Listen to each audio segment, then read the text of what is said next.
আর যার মনের মধ্যে সততা আছে, আল্লাহ পাক কোনো না কোনো দিন ইনশাআল্লাহ তাকে হেদায়েত দিবে। মনের বিষয়টা আল্লাহ ছাড়া কেউ জানে না। আপনি দেখতে পারেন সমাজে অনেকে দাড়ি, টুপি, পাগড়ি, জুব্বা সব লাগিয়ে ঘুরছে, তো বিশ্বাস করেন তাদের মনটা এমনও হতে পারে যে জানোয়ারের চেয়েও কুৎসিত, এমনও হতে পারে। আবার আপনি দেখবেন সমাজে এমন অনেক মানুষ ঘুরছে যারা হয়তো অনেক পাপে লিপ্ত মনে হচ্ছে, মনের মধ্যে সততা আছে।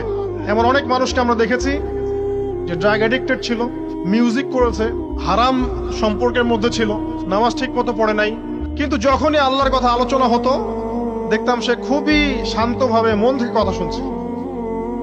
কথা শুনতে শুনতে শুনতে একদিন মাশাআল্লাহ এখন দেখবেন যে চিল্লা দিয়ে বেড়াচ্ছে বিভিন্ন মসজিদে। অযথা নামাজ পড়েই ভেবে বসবেন না যে অনেক কিছু করে ফেলছে। এক চিল্লা দিয়ে মনে করে ফেলবেন না যে দিনের জন্য অনেক কিছু করে ফেলছে। একটা হজ করেছেন, ওমরা করেছেন, সিয়াম রেখেছেন, দিনের জন্য দান সদকা করেছেন, একটা মাদ্রাসা মসজিদ করেছেন, ভেবে বসবেন না আপনি সব অনেক কিছু করে ফেলেছেন এবং অন্যরা সব ককরোচ, তেলাপোকা, ওরা জাহান্নামে যাবে এমনটা মনে করবেন। জানি না আমরা যে কার আমলের কতটুকু আল্লাহর কাছে কবুল হচ্ছে। এক ব্যক্তি এত পাপ করেছে যে শেষে মৃত্যুর সময় সে সন্তানদেরকে ডাকছে, ডেকে বলছে যে আমি যখন মারা যাব আমার লাশটাকে তোমরা কবর দিও না, যদি আল্লাহ পাক আমাকে ধরতে পারেন তাহলে খবর আছে আমার। কি করতে হবে?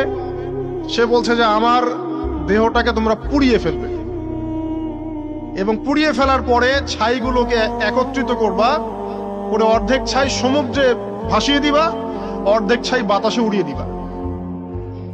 সন্তানরা তাই করলো। মৃত্যুর পর আল্লাহ পাক এই সমুদ্র এবং জমিনকে বাতাসকে আদেশ করলেন যে তোমরা ছাই জড়ো করে দাও। আর মানুষ আর জিন আল্লাহর কথা না শুনলেও এই প্রকৃতি আল্লাহ পাকের কথা শোনে। বিজ্ঞান বলে প্রকৃতি থেকে সব হচ্ছে। কি প্রকৃতি? প্রকৃতি কি, কাকে বলে? মানুষকে আল্লাহর ইবাদতকে বাদ দিয়ে প্রকৃতি পূজায় নিয়ে গেছে। এই পুরো প্রকৃতি আর মহাবিশ্বে এক আল্লাহর ইবাদত করে। কে সৃষ্টি করলো প্রকৃতি? প্রাকৃতিক ভাবে হয়েছে সবকিছু বলে, আল্লাহ থেকে হয়েছে বলা যাবে না। বললে আপনি মৌলবাদী হয়ে যাবেন। আল্লাহ শব্দ ইউজ করলে আপনি মৌলবাদী হয়ে যাবেন। ধর্মতাত্ত্বিক শব্দগুলোকে আস্তে আস্তে উঠিয়ে দেওয়া হয়েছে।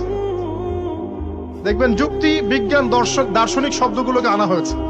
এটাও টেকনিক্যালি করা হয়েছে। কোন সেকুলার মিডিয়াতে আপনি দেখবেন না ইনশাআল্লাহ বলছে। ইনশাআল্লাহ প্রমাণ করবে যে আপনি আস্তিক না নাস্তিক। তো প্রকৃতিকে আল্লাহ পাক আদেশ করলেন এই সমুদ্র ছাই জড়ো করো, এই বাতাস ছাই জড়ো করো। তারা ছাই জড়ো করে দিল। এই ব্যক্তিকে বলা হচ্ছে তুমি